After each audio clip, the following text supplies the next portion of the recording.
प्रणाम। एक लंबे समय तक इस जीवन के उतार चढ़ाव देखने के बाद और गीता के ज्ञान को अपने भीतर जीने के बाद मुझे एक बात अच्छी तरह समझ आई है। और आज इस पवित्र विश्लेषण में हम उसी सबसे महत्वपूर्ण अंश पर चर्चा करेंगे। भागवत गीता का बिल्कुल पहला श्लोक। यह सिर्फ शब्द नहीं है, ये हमारे और आपके जीवन का सार है। तो चलिए बिना किसी विलंब के इस अद्भुत ज्ञान की यात्रा शुरू करते हैं। एक गहरी सांस लीजिए। आइए इस श्लोक की ध्वनि को महसूस करते हैं। अध्याय 1, श्लोक 1। धर्मक्षेत्रे कुरुक्षेत्रे समवेता युयुत्सवा ममाका पांडवश्चैव किमाकुर्वत संजय। सुनकर कैसा अद्भुत और शांत अनुभव होता है ना? पर इसका असल अर्थ क्या है? ये कोई साधारण कथा बिल्कुल नहीं है। ये मानवता को आगे बढ़ाने का एक रास्ता है। चलिए देखते हैं इसके भीतर आखिर क्या छिपा है।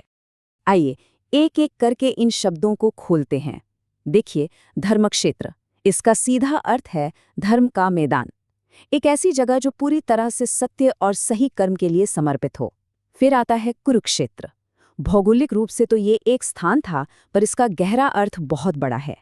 ये वो जगह है जहां सच और झूठ, अच्छाई और बुराई हमेशा टकराते हैं।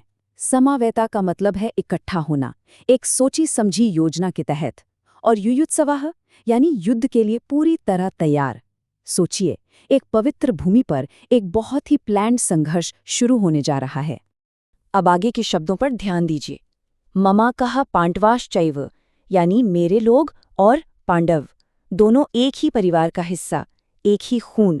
और फिर एक आवाज आती है, किम आकुर्वता संजया। ये एक चिंतित पिता राजा धृतराष्ट्र का सवाल है। वो घबराहट में अपने सारथी संजय से पूछते हैं, संजया बताओ, वहां इकट्ठे होकर उन्होंने आखिर क्या किया?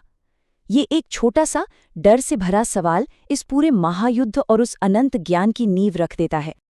अब जरा उस समय के इतिहास में चलते हैं।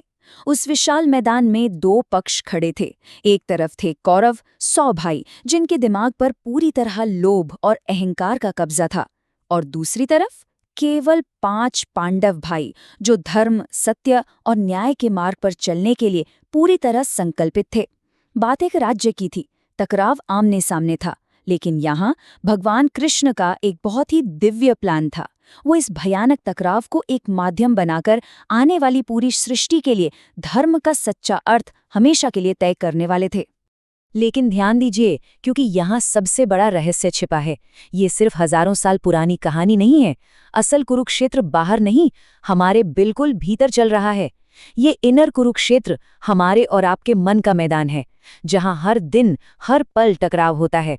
एक तरफ हमारी अच्छाई होती है और दूसरी तरफ हमारा लोभ। जीवन में जब भी कोई फैसला लेना होता है, ये दोनों आपस में भिड़ जाते हैं। सच्चे साधक की असली लड़ाई किसी मैदान में नहीं, उसके अपने दिमाग में होती है। यही इस पूरे ज्ञान का सबसे बड़ा बिंदु है। इस बात को और थोड़ा सरल करते हैं। हमारे विद्यार्थियों को ही ले लीजिए। हर छात्र के मन में 2 आवाजें गूंजती हैं। एक पांडव आवाज होती है, जो समझाती है कि मेहनत से पढ़ाई करो, बड़ों का आदर करो और परीक्षा में ईमानदारी रखो। वहीं एक कौरव आवाज भी तो होती है ना, जो कहती है, अरे सो जाओ, थोड़ा और फोन चला लो, चीटिंग करके पास हो जाओ, क्या फर्क पड़ता है? ये जो भीतर का लगातार टकराव है ना, यही तो समवेता युयुत्सवाह है। हर एक साधक, हर एक छात्र रोज इस आंतरिक कुरुक्षेत्र से गुजरता है। और बड़ों के जीवन में भी ये संघर्ष कम नहीं होता। सोचिए अपने करियर के बारे में। लोभ कहेगा कि टारगेट पूरा करने के लिए झूठ बोल दो, लेकिन धर्म समझाएगा कि ऐसी बेईमान जगत छोड़ दो और सच्चा काम ढूंढो। परिवार को ही देख लीजिए। लोभ कहता है बच्चे को पैसे के लिए किसी ऐसी लाइन में डाल दो जहां उसकी रुचि नहीं है, जबकि धर्म कहता है कि उसके सच्चे पैशन का आदर करो।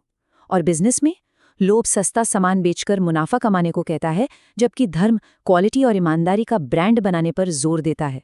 ये देखिए कि गीता का ये संदेश कितना ज्यादा प्रैक्टिकल है हमारी आज की जिंदगी के लिए। तो इस पूरे मंथन से क्या मोती निकलता है? बस इन शब्दों को अपने हृदय में जगह दीजिए। धर्म को पकड़े रखो, सत्य के साथ खड़े रहो, बाकी सब उस परमात्मा पर छोड़ दो। देखिए, जीवन में उलझने और संघर्ष तो आएंगे ही, लेकिन एक सच्चे साधक को सिर्फ और सिर्फ अपने आंतरिक सत्य पर टिकना होता है। अगर सत्य का दामन थामे रखा तो रास्ता वो खुद बनाएगा, हमें सिर्फ चलना है। अब सवाल ये उठता है कि इस थके हुए मन को, इस भीतर के कुरुक्षेत्र को शांत कैसे किया जाए? उसका सबसे असरदार साधन क्या है? आइए शांति की इस पवित्र ध्वनि में खुद को समर्पित करते हैं। हरे कृष्णा कृष्ण कृष्णा हरे हरे, हरे रामा रामा रामा हरे हरे। इस अद्भुत मंत्र में इतनी दिव्य शक्ति है कि ये मन के बड़े से बड़े तूफान को शांत कर देता है और अंदर के युद्ध को शांति में बदल देता है।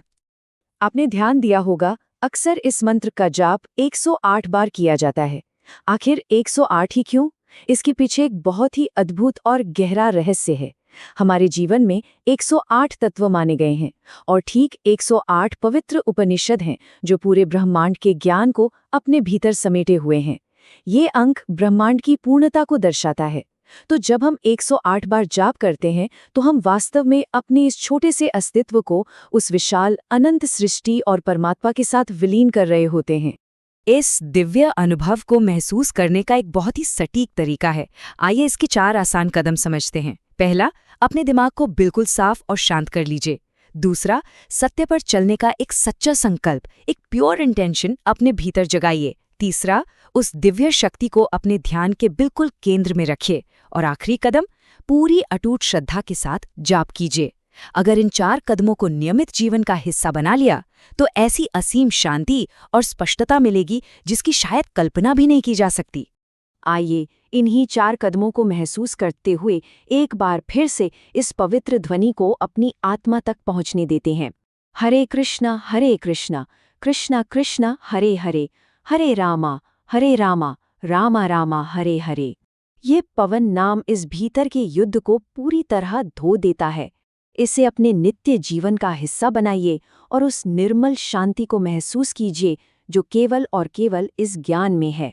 इस अद्भुत और पवित्र विश्लेषण के आखिरी पड़ाव पर एक बहुत ही गहरा प्रश्न हम सबको भीतर उतारकर सोचना चाहिए। जब आगे चलकर जीवन का कुरुक्षेत्र उलझन, डर और लोभ लेकर हमारे सामने आएगा, तो क्या एक साधक होने के नाते हम उस शुद्ध धर्म और सत्य के रास्ते को थामे रख पाएंगे?